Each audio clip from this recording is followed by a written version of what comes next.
చూస్తే ఏ వీధిలోనూ కూడా రోడ్లు లేని పరిస్థితి. ఎక్కడ చూసినా మట్టి రోడ్లు, గొంతలైపోయిన రోడ్లు, ఎక్కడా కూడా ఏ డ్రైను కూడా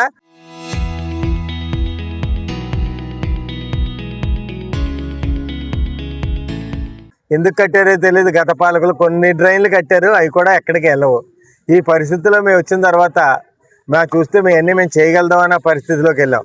కానీ మినిస్టర్ గారు చొరవతోటి మాకు మున్సిపల్ మినిస్టర్ గారు అయితే, సీఎం గారి నుంచి అయితే, ఏదైతే ఈ వాళ్ళ వరకు కూడా ఈరోజు ఈ వారం పూర్తయితే 50 లక్షల నిధులు ఈ పట్టణానికి తేవటం, 50 కోట్ల నిధులు ఈ పట్టణానికి తేవటం జరిగింది. ఎగ్జాంపుల్ మీరు రోడ్డు చూసుకుంటే, నేను వచ్చేటప్పటికి ఒకసారి చూసేటప్పటికి స్కూల్ పిల్లలు కూడా సైకిల్ మీద రావడానికి ఇలాగా దూరొచ్చేవారు. అసలు ఇక్కడ పెద్ద బోదే, ఆ బోధలో పడిపోయేవారు పిల్లలు స్కూల్ తోటి. ఈ పరిస్థితి చూసిన తర్వాత నేను డ్రైన్ కట్టించి దీన్ని ఈవేళ లారీ వెళ్ళి రోడ్లాగా చేయటం జరిగింది. దీనికి ఈరోజు సిమెంట్ రోడ్డు వేయటం జరుగుతుంది. అందుకే ఇవాళ పిల్లలు కూడా నాకు చాలా సంతోషించారు. ఇన్ని పరిస్థితులు ఇన్ని చేసుకుంటూ వెళ్తుంటే కొంతమంది కాళ్ళు లేని వాళ్ళు, కళ్ళు కనపడిన వాళ్ళు, ప్రతిపక్ష నాయకులు, గుడ్డివాళ్ళు ఏదేదో చెప్తారు. ఏమీ అభివృద్ధి జరగట్లేదు అంటారు. వాళ్ళకి అసలు బుద్ధి ఉందో లేదో కూడా తెలియట్లేదు. ఇవాళ పరిస్థితి ఏ వీధిలోకి వెళ్ళి చూసినా, ఏ వార్డులోకి వెళ్ళి చూసినా ప్రతి వార్డులోనూ పనులు చేసాం. నేను ఈవేళ సభాముఖంగా, పత్రికాముఖంగా చెప్తున్నాను, 6 మాసాలు పూర్తయ్యేటప్పటికి రామచంద్రపురం పట్టణంలో మాకు ఈ రోడ్ లేదు, ఈ డ్రైన్ లేదు అనే పరిస్థితి లేకుండా చూసే బాధ్యత మాది మేము చేస్తాం కూడా అని ఇక్కడ పత్రికాముఖంగా చెప్తున్నాం. ఈరోజు శంకుస్థాపన చేసి 13 రోడ్లు శంకుస్థాపన, 1,70,00,000తోటి ఈరోజు అభివృద్ధి పనులు చేయడం జరుగుతుంది. మరలా వారం తిరగకుండా ఇంకో 3 కోట్లతోటి కూడా అభివృద్ధి పనులు ప్రారంభించడం జరుగుతుంది.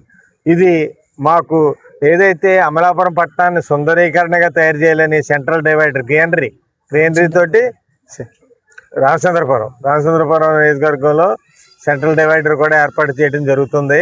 అలాగే శివాలయం పార్క్ని 1,50,00,000తోటి ఆధునీకరించడం కూడా జరుగుతుంది.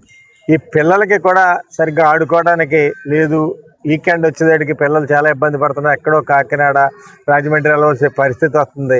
ఆ పరిస్థితి రాకూడదని ఇక్కడ కూడా రామచంద్రపురం పట్టణంలో సుందరీకరణ చేస్తూ ఏదైతే పిల్లలకు గార్డెన్స్, అలాగే ఆడిటోరియంస్, ఓపెన్ ఆడిటోరియంస్, సంస్కృత కార్యక్రమాలు జరిగేలా కూడా చర్య తీసుకోవడం జరుగుతుంది. 1 సంవత్సరం లోపల ఈ రామచంద్రపురం సువర్ణ రామచంద్రపురం చేసే దిశగా మా ప్రయాణం సాగుతుందని మీకు ఈ పత్రికాముఖంగా తెలియజేస్తున్నాను. పాత్రికేయ మిత్రులందరికీ నమస్కారం.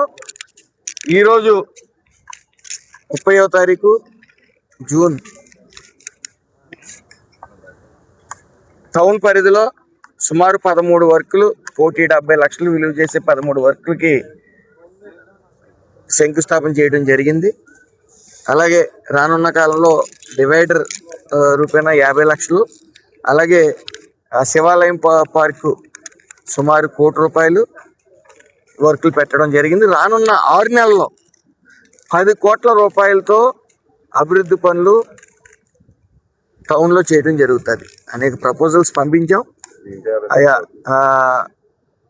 మొత్తం వెరసి 50 కోట్ల రూపాయలతో ఈ 2 సంవత్సరాల వ్యవధిలో అభివృద్ధి చేయడం జరిగింది. ప్రతిపక్షాలు అభివృద్ధి జరగట్లేదు, సంక్షేమం జరగట్లేదని చెప్తా ఉన్నారు. వాళ్ళందరికీ కూడా మా ఎన్డీఏ కూటమి తరపున ఒక హామీ ఇస్తున్నాం. మీకు ఉచితంగా సత్యం ఫౌండేషన్ తరపున కంటి ఆపరేషన్ చేయిస్తాం. వినికిడి ప్రాబ్లం ఏమైనా ఉంటే ప్రజలు చెప్పుకునేది, వినికిడి సంబంధించిన పరికరాలను కూడా తెప్పిస్తాం, ఫ్రీగా ఇస్తాం, ఇబ్బంది ఏం లేదు. ఇక్కడ మనం రాతి యుగంలో బతకట్ల.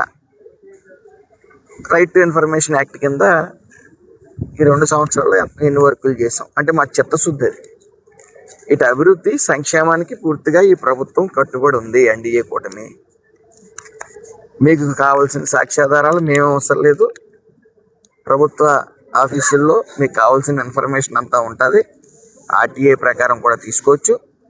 కాబట్టి మేము మీరు చేసే విమర్శలు కానీ మీకు కనిపించట్లేదని మాకు ఒక రకమైన బాధ కలుగుతూ ఉంది.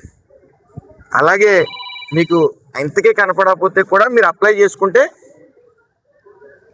మీకు పెన్షన్ కూడా ఇప్పించుతాం, ఇబ్బంది ఏం లేదు. కాకపోతే మేము ఈ ఎన్డీఏ కూటమి కట్టుబడి అభివృద్ధి సంక్షేమానికి కట్టుబడి ఉన్నాం. ఒక పక్క అభివృద్ధి, ఒక పక్క సంక్షేమం, వెలుగులో వస్తున్న పెట్టుబడులు. మీరు ఎన్ని అర్థనాదాలు చేసినా, ఎన్ని విష ప్రచారాలు చేసినా ప్రజలు నమ్మే పరిస్థితుల్లో లేరు. ప్రజలు చాలా తెలివైన వారు కాబట్టే మీ 5 ఏళ్ల పాలన చూసి 151లోంచి 5 లేపి 11కి పరిమితం చేశారు.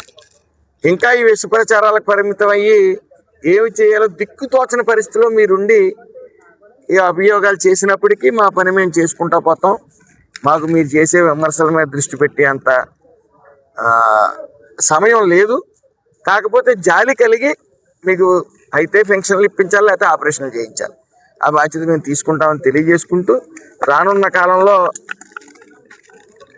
పూర్తిగా మేము 10 కోట్ల రూపాయలే కాకుండా పుష్కరాల గ్రాంట్లో కూడా అనేక నిధులు శాంక్షన్ చేయించడం జరిగింది. రానున్న 3 సంవత్సరాల్లో ఖచ్చితంగా మరింత అభివృద్ధి పదంలో ఈ రామచంద్రపురాన్ని తీసుకెళ్తామని మాటిస్తూ అందరికీ నమస్కారం.